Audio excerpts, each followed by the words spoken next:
Hello friends, welcome back to my channel. নতুন একটা ভিডিওতে আপনাদের অনেক অনেক স্বাগত।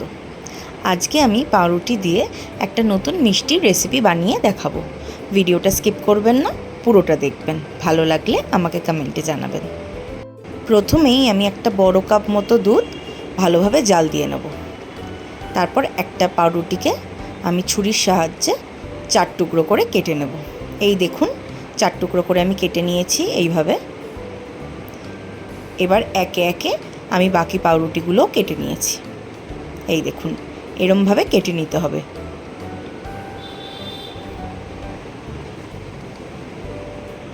দুধটাকে ঘন করে ফুটিয়ে নেব।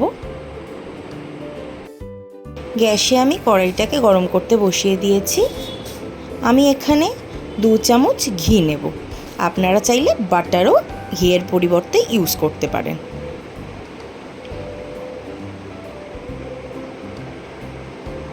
দু চামচ ঘি আমি কড়াইতে দিয়ে দেব।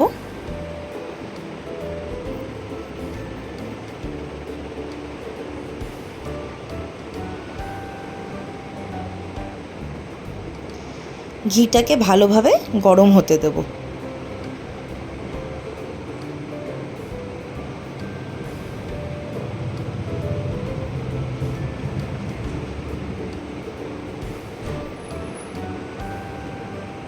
দুধটার মধ্যে একটা ছোটো এলাচ ফাটিয়ে দিয়ে দিয়েছি, সেটা সামহাও মিস হয়ে গেছে ভিডিওটা নিতে। দেখুন, আমার ঘিটাও ভালোভাবে গরম হয়ে গেছে। এবার একে একে এই পাউরুটির কিউবগুলোকে ঘিতে দিয়ে দেবো ভালোভাবে ভাজতে। পাউরুটির দুপিঠটাই কড়া করে ব্রাউনভাবে ভেজে নিতে হবে।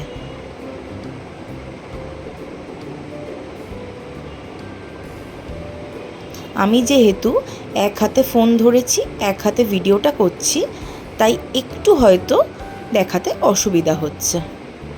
দেখুন, ব্রাউন ব্রাউন করে ভাজা হয়ে গেছে। তুলতে গিয়ে আমার একটা কিউব পড়েও গেল। একে একে এবার তুলে নেব বাকিগুলো।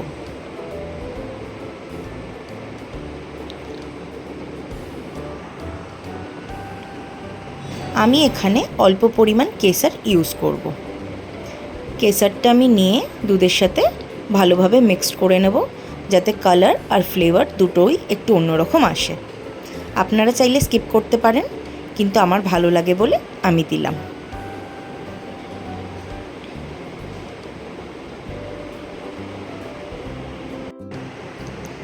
আমি এখানে অল্প পরিমাণ কিছু ড্রাই ফ্রুটস নিয়ে নিয়েছি, কাজু, কিশমিশ আর আমন্ড।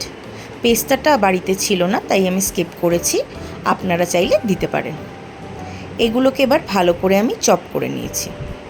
দেখুন, পাউরুটিগুলো আমার সবকটাই ভাজা হয়ে গেছে। এবার একটা থালার সাহায্যে জিনিসটাকে সেট করে নেব। আমি ভালোভাবে সেট করে নিয়েছি। এবার যেই দুধটা আমি ভালো করে জাল দিয়ে নিয়েছিলাম, সেটা এবার এর ওপর দিয়ে ছড়িয়ে দেবো। প্রত্যেকটা কিউবে 1 চামচ করে দুধ আমি দিয়ে দেবো, যাতে এটা ভেতর অবধি ভালোভাবে যায় আর জিনিসটা সফট হয়।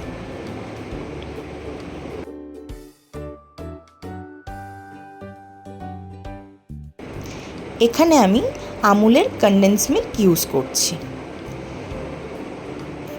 এখানে আমি 200 গ্রামের কৌটোটা ইউজ করেছি। এটা পুরোটাই দিতে লাগবে। এইটার জন্যেই মিষ্টির স্বাদটা অসাধারণ আসে। এর ওপর দিয়ে আমি ড্রাই ফ্রুটসগুলো দিয়ে দেবো।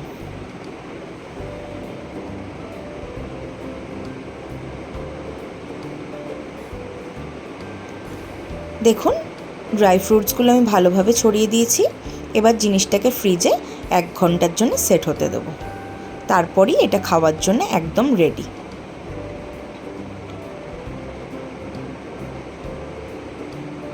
এই দেখুন, আমার মিষ্টি একদম রেডি।